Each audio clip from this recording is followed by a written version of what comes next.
Hello everyone, my name is Allied Cam, and today I'm going to review Heroes of the Storm.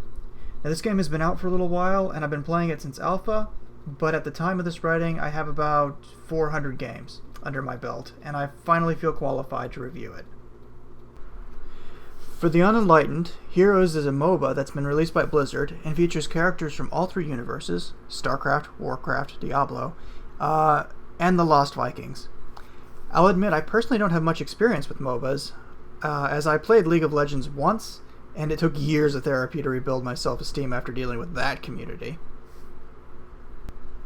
The plot, if it could be called that, involves all of the heroes of the various universe being transported to the Nexus, a fictional plot device that allows all the heroes to fight one another across a variety of battlefields. Like a typical MOBA, there are heroes that provide a myriad of roles from healers to tanks to assassins. Each of the heroes has their own themed attacks and abilities, or traits, that align with their universe and their character. For instance, Diablo has the ability to absorb souls from deceased minions, and heroes make him stronger, while Nova, a StarCraft hero, has a cloak that allows her to remain hidden when not attacking. Each of these heroes are fully voiced and often react to the actions in the game, making them seem more immersed and personally vested in the actions of the team. The battlefields themselves are pretty diverse and offer a wide variety of objectives. Capturing the objectives gives your team the advantage for a short time and allows you to better your position against the enemy team. For instance, one map requires you gather gold coins to pay a pirate to fire a barrage of cannons on your opponent's buildings, while another requires you to capture a temple that begins zapping your opponent's structures. Each of the maps are well constructed and full of little details for the observant player that round out the Nexus and make it feel more thought out. Every stage has an overlord that will either taunt you for failing throughout the match or else praise you for completing the objectives. It gives you the impression that you're a rat in a maze that's been made to entertain whatever bored deities brought you to this eternal cycle of live, die, and live again. Looks like your enemies all paid up. Fire, you blackguards! Gameplay is simple to learn, but extremely difficult to master. The experience gained is based on what the team does in its performance, as opposed to other MOBAs from which the individual gains experience on his own. Blizzard has successfully made the game into its own esports event, and they've sponsored several events, including the Heroes of the Dorm competition that took place this spring, and they're doing more promotions for each tournament that's going on right now.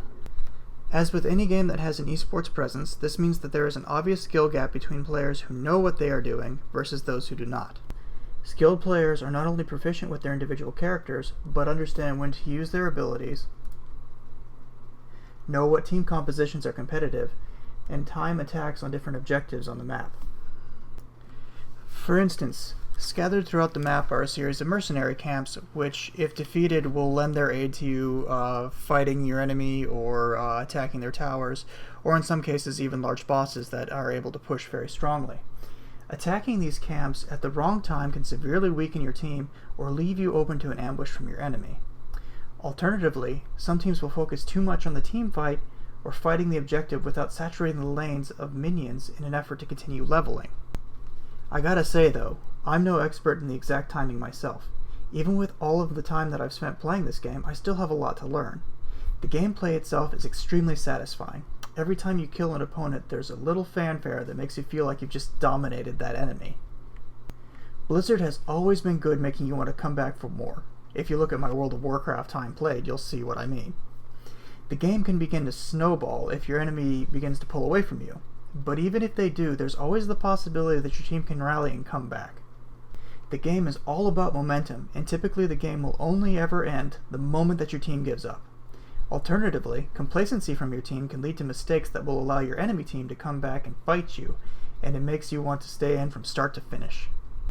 Additionally, Blizzard institutes a penalty for people who rage quit, forcing them to only play with other people who quit on a regular basis. That sounds like some circle of hell, and I haven't seen too many players who actually take them up on that offer. The game itself is free to play, but it has a series of microtransactions for unlocking heroes, skins, and mounts. While I typically detest microtransactions in my game, you also have the ability to unlock characters through in-game currency that you accumulate at the end of each round, by leveling characters or else by completing daily quests. And each week there's a series of characters you can sample for free. Leveling characters is important, because at first your characters will have some of their talents sealed off until they get through the first several levels. Personally, I can't understand the reasoning behind this decision, since sealing half the abilities of certain heroes puts new players not only at a disadvantage of a learning curve, but weaker against other opponents as well. This can be off-putting to new players, and in the future I'd like to see this talent gate removed. So, to conclude, Heroes is a very polished game that is easy to learn, but extremely difficult to master. It's immensely satisfying to play, and is free, mostly, and will always bring you back asking for more. If you have ever played either a MOBA or a Blizzard game, I would strongly recommend giving it a look. It's free, so you don't really have anything to lose, except for your time. It's certainly more entertaining than Warlords of Draenor turned out to be. Thank you so very much for watching. My name is Allied Cam. Please join me for more reviews in the future. How do you like Heroes of the Storm?